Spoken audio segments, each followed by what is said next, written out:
श्री शिवाय नमस्तुभ्यम। दोस्तों, शिवलिंग सभी के घर में होता है।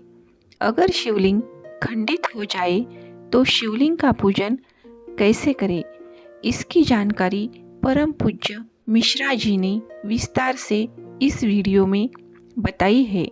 तो वीडियो अंत तक जरूर देखें। वीडियो पसंद आए तो वीडियो को लाइक और चैनल को सब्सक्राइब जरूर करें। श्री शिवाय नमस्तुभ्यम। ठीक है।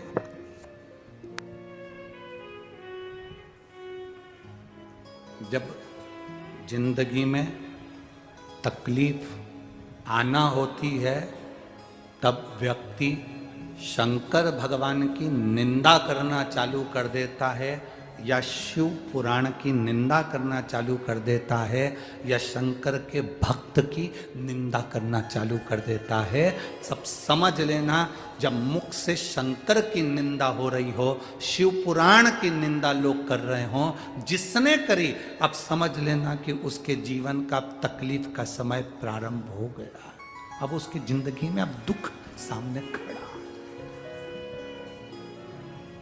जीवन में दुख उसके सम्मुख।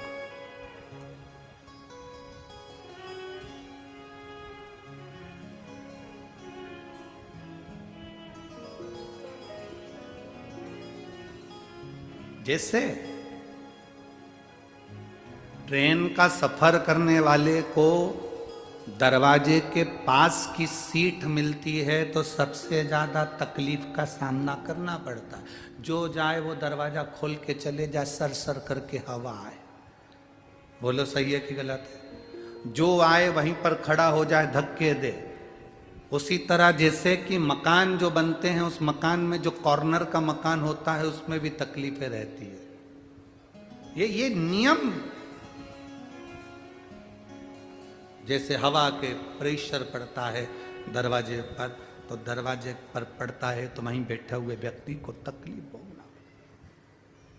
उसी तरह शिव की निंदा करने वाला, शंकर की निंदा करने वाला, शंकर के लिए अपशब्द कहने वाला, वो उसको भोगना पड़ेगा। अब नारद जी का समय आ गया जिन्होंने रुद्राक्ष को जमीन पर फेंक दिया, जिसकी कोई मूलता नहीं जाती। कितना सुंदर कहा, तुलसी का मन का और रुद्राक्ष का मन का कभी खंडित नहीं होता।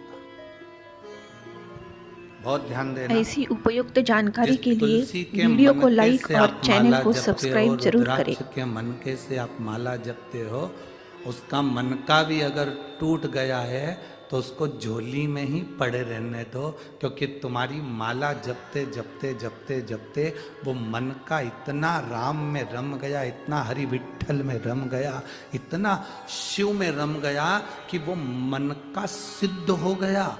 और इतना सिद्ध हो गया कि वो मन का टूटने के बाद भी टूटा हुआ नहीं है, वो सिद्ध की सिद्ध है। किसी भी देवता की मूर्ति टूट जाती है तो खंडित कहलाती है। राम जी की मूर्ति टूट गई, खंडित कहलाएगी। भगवान कृष्ण की मूर्ति टूट गई, खंडित कहलाएगी।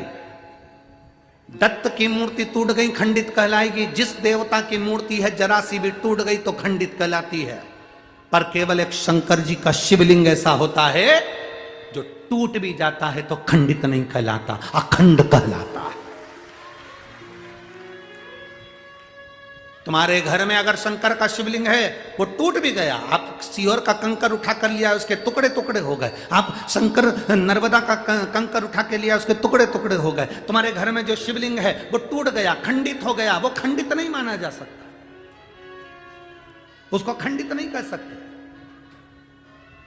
उसके 4 टुकड़े भी हो गए तो वो सहस्त्र कहलाएगा, उसके टुकड़े टुकड़े भी हो गए तो सहस्त्र शिवलिंग कहलाएगा, सहस्त्रलिंग कहलाएगा। वो खंडित नहीं कहला सकता।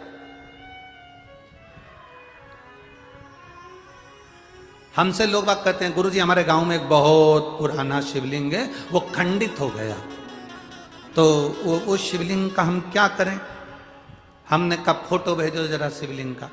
अब उन्होंने फोटो भेजा शिवलिंग का, और फोटो भेजा तो फोटो आया, फिर हमने आश्रम पर जब फोटो आया कुबेरेश्वर धाम पर, तो ऑफिस के उस व्हाट्सएप पर हमने देखा, चेक करा, तो हमने कहा शिवलिंग कभी खंडित नहीं होता। शंकर के शिवलिंग के अगर बारीक बारीक टुकड़े टुकड़े भी हो जाए, कण कण भी अलग हो जाए, तो भी वो शिवलिंग ही कहलाता है। कभी जाना कुल्लू मनाली में बिजली महादेव हैं, कभी मौका लगे तो बिजली महादेव का दर्शन करने जाना।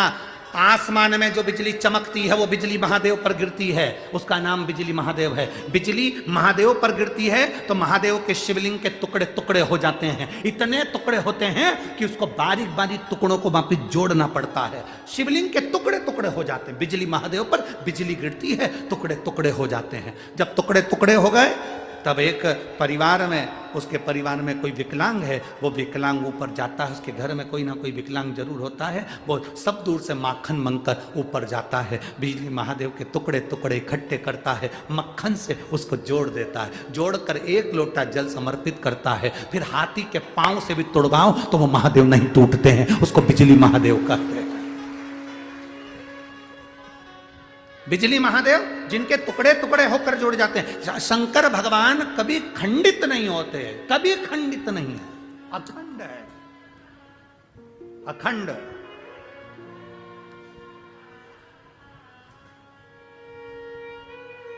आपके घर में कोई शिवलिंग है, वो खंडित हो गया, आप उसे खंडित मत मानना, उसकी सेवा करो, पूजन करो, आराधना करो, फल देगा। रुद्राक्ष खंडित हो गया, उसे खंडित मत मानना, रुद्राक्ष कभी खंडित नहीं होता। 2 टुकड़े भी हो गए तो समझ लेना कि गौरी और शंकर हो गए, 4 टुकड़े भी हो गए तो समझ लेना गौरी शंकर कार्तिक और गणेश हो गए, उसके 6 टुकड़े भी हो गए तो समझ लेना कि जया विशारा शामलीवारी दौतली और देव, ये 5 कन्या भी उनके साथ आ गई। उस रुद्राक्ष के टुकड़े टुकड़े भी हो जाए तो वो मान्य है।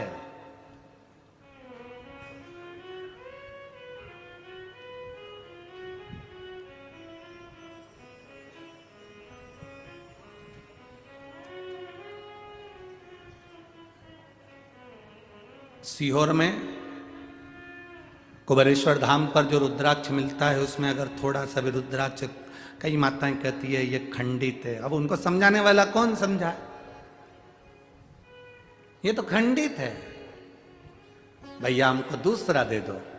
उनको समझना चाहिए रुद्राक्ष शिवलिंग कभी खंडित नहीं होता, वो अखंड है, सबके जाने की कथा है। राम जी के बैकुंठ जाने की कथा है, कृष्ण भगवान के जाने की कथा है, सारे देवताओं के जाने की कथा है। आपने कभी शंकर जी के जाने की कथा सुनी क्या, कि शिव जी इस पृथ्वी को छोड़ के चले गए? नहीं, अखंड।